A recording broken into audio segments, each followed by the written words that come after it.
L'ombre verte de notre néant imparfait se déplace, sans charrier les runes de terre dont nous l'avons percé. Elle n'enlise le corps que pour le rendre marqué à une virginité de ritournelle. Mais il y a là toutes sortes d'ombres étendues à sécher. L'ombre chèvre, qui tourne comme un animal autour du piquet de sa chose. L'ombre lionne, qui glisse librement vorace sous les nuages. L'ombre étincelle de l'oiseau. L'ombre brûlure qui traverse la paume. Il y a des gens qui brûlent le long des quais, sur les chemins de halage, au fond du ciel aussi, à la surface des lacs. Ce sont les mêmes. Comme des signaux de néant, une attraction pour le sourire.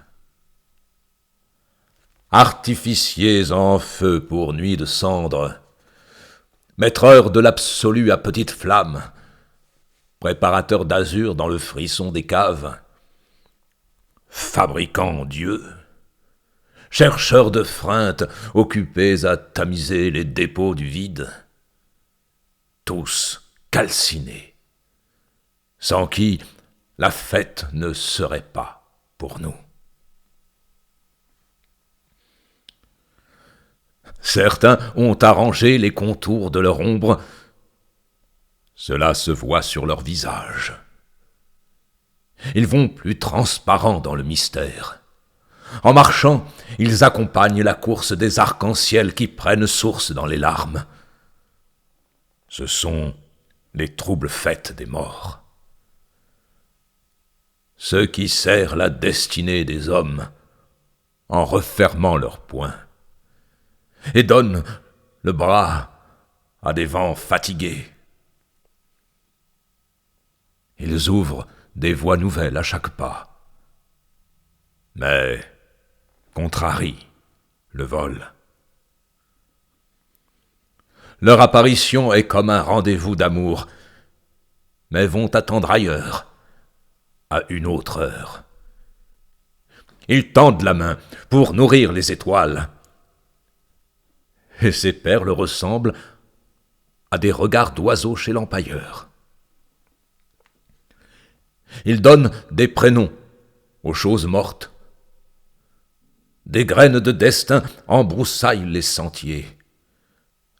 Leurs caresses sont nommeuses d'étoiles. Pourtant, ils savent bien que non. Ils sont, dans le chaos du sens, des étoiles sans nom. Une pensée d'avant la langue. Ils ne croient pas à des choses très simples, à la succession, aux liens, aux distances. Ils font bloc. Dans l'ubiquité, ils font bloc. Toute une vie les arrose de l'échec satisfait des possibles. Ils cherchent la formule, qui n'est surtout pas magique. Une formule d'abolition destinée à ne pas transformer, ne pas choyer, ne pas privilégier. Une formule pour révéler.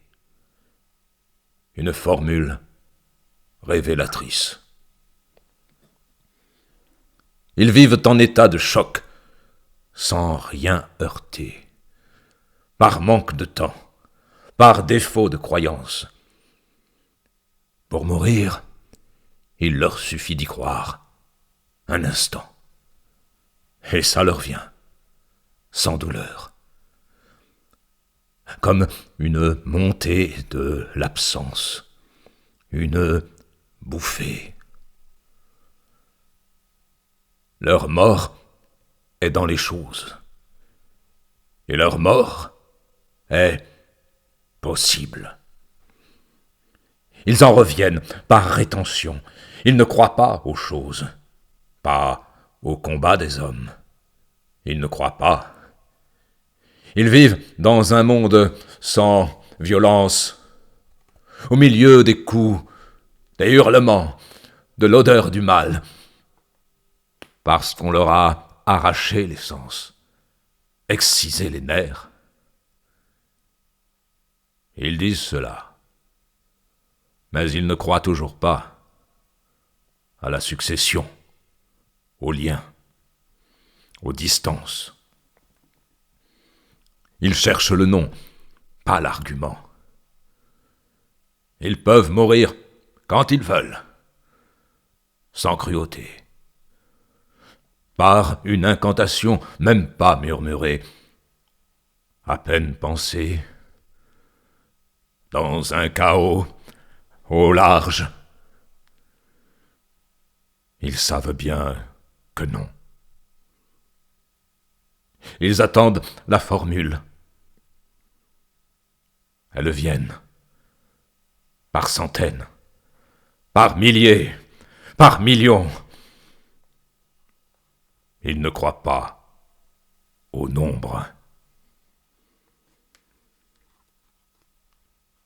Mais nul ne songe à moquer la naïveté d'un mortel.